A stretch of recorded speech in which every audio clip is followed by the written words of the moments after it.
ప్రభువైన యేసుక్రీస్తు నామమునకు మహిమ ఘనత ప్రభావములు చెల్లును గాక. జ్ఞానము గలవాడు బలవంతుడుగా నుండును, తెలివి గలవాడు శక్తిమంతుడుగా నుండును. సామెతల గ్రంథం 24వ అధ్యాయం 5వ వచనం ద్వారా దేవుడు మనకు తెలియజేయుచున్నాడు.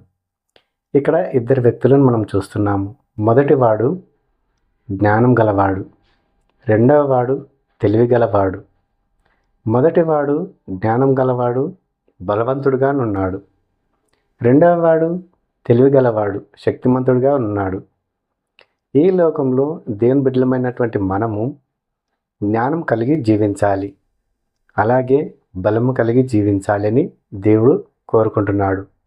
అలాగే తెలివి కలిగి జీవించాలి, అలాగే శక్తిమంతులుగా జీవించాలి. మనము ఈ లోకంలో ఏదైనా పని చేయాలి అంటే మనకు శక్తి కావాలి, బలము కావాలి. ఈ లోకంలో జీవించినంత కాలము జ్ఞానము కలిగి జీవించాలి, తెలివి కలిగి జీవించాలి. మనము చేయకూడని పని ఏదైనా చేస్తే వేరే వాళ్ళు చూసి వరే నీకు తెలివి లేదు అంటారు. కాబట్టి మనము జ్ఞానము కలిగి తెలివి కలిగి ఈ లోకంలో జీవించాలి.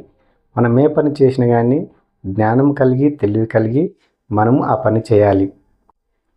ఒకవేళ మనకు జ్ఞానము సరిగ్గా లేనప్పుడు దేవుడు నన్ను అడగండి, నేను మీకు జ్ఞానమును అనుగ్రహిస్తాను, నేను మీకు జ్ఞానమును బోధిస్తాను అని తన వాక్కు ద్వారా సెలవిచ్చుచున్నాడు.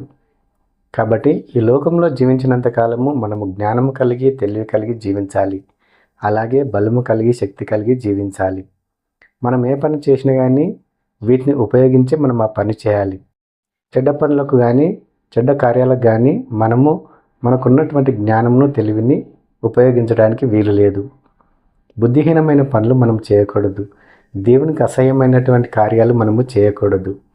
మనం ఏ పని చేసినను మంచి పనే చేయాలి, దేవుడు మెచ్చుకునేటటువంటి పనే చేయాలి, దేవునికి నచ్చినటువంటి కార్యాలే మనము చేయాలి. అంతేగాని బుద్ధిహీనంగా మనము ప్రవర్తింపవద్దు, బుద్ధిహీనమైనటువంటి పనులు మనం ఏమాత్రము చేయకూడదు. కాబట్టి ప్రతి ఒక్కరూ జ్ఞానము కలిగి బలవంతులుగా ఉండండి, అలాగే తెలివి కలిగి శక్తిమంతులుగా ఉండండి అని ప్రభువు కోరుకుంటున్నాడు. యోబు గ్రంథము 2వ అధ్యాయము 10వ వచనము. అందుకతడు, మూర్ఖురాలు మాటలాడినట్లు నీవు మాటలాడుచున్నావు, మనము దేవుని వలన మేలు అనుభవించుదమా, కీడును మనము అనుభవింప తగదా అనెను. ఈ సంగతులలో ఏ విషయమందును యోబు నోటి మాటతోనైనను పాపము చేయలేదు. యోబు తన భార్యతో అంటున్నాడు, ఏమంటున్నాడంటే, మూర్ఖురాలు మాటలాడినట్లు నువ్వు మాట్లాడుచున్నావు, మనము మేలు మాత్రమే అనుభవించవలెనా, కీడును మనము అనుభవింపతగదా అంటున్నాడు. ఎందుకంటే ఒకప్పుడు యోబు ధనవంతుడు, యథార్థవంతుడు, న్యాయవంతుడు, చెడుతనంను విసర్జించినవాడు. యోబు ఎల్లప్పుడూ ప్రతి దినము తన కుటుంబ సభ్యుల గురించి, తన కుమార్తెల గురించి, కుమారుల గురించి నిత్యము దేవునికి బలులు అర్పించేవాడు. ఎందుకంటే దేవుని ఎదుట నా కుమారులు కానీ కుమార్తెలు కానీ పాపం చేశారేమో అని చెప్పి యోబు నిత్యము బలులు అర్పించేవాడు. యోబును దేవుడు ఎంతగానో ఆశీర్వదించాడు, దీవించాడు. కాబట్టి సమస్తము యోబు కోల్పోయినప్పుడు యోబు భార్య యోబు దగ్గరకు వచ్చి తనకు సహాయకారిగా ఉండవలసింది పోయి, నువ్వు దేవుణ్ణి దూషించి మరణము కమ్ము, ఇంకా ఎందుకు బ్రతుకున్నావని యోబుతో అంటుంది. ప్రియ సహోదరి సహోదరుడు గమనించు, యోబు ఎంత యథార్థంగా జీవించాడు, ఎంత ప్రశాంతంగా జీవించాడు, ఎంత న్యాయంగా నీతి నిజాయితీగా జీవించాడు. ప్రతి ఒక్కరూ మనము ఈ వాగ్దానం ద్వారా మనం తెలుసుకోవాలి. నోటి మాటతో నేను యోబు పాపం చేయలేదు, క్రియల ద్వారా కానీ ఆయన పాపం చేయలేదు.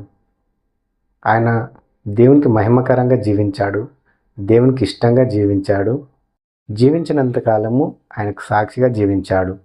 ప్రియ సహోదరి సహోదరుడు గమనించు, మనము కూడా యోబు వల్ల జీవిస్తే ఎంత బాగుంటుంది. మనము సమస్తము కోల్పోయినా సరే దేవుని హత్తుకొని జీవించాలి. కొంతమందిని చూడండి, దేవుడు నాకేం చేశాడు, నా జీవితంలో అన్ని కష్టాలే, నష్టాలే, ఏమాత్రం సుఖం లేదు అని దేవుని నిందిస్తూ ఉంటారు. అలా మనం చేయకూడదు. దేవుడు మనల్ని ఈరోజు సజీవ లెక్కలు ఉంచాడంటే కేవలం ఆయన కృపనే. మరొక దినంలోకి మనల్ని చేపట్టుకొని నడిపిస్తున్నాడంటే అది కేవలం ఆయన కృపని. ఈరోజు మనం బ్రతికున్నామంటే అది కేవలము ఆయన కృపని. మనకు ఏం చేయలేదు, అన్ని సమస్తము సమకూర్చాడు.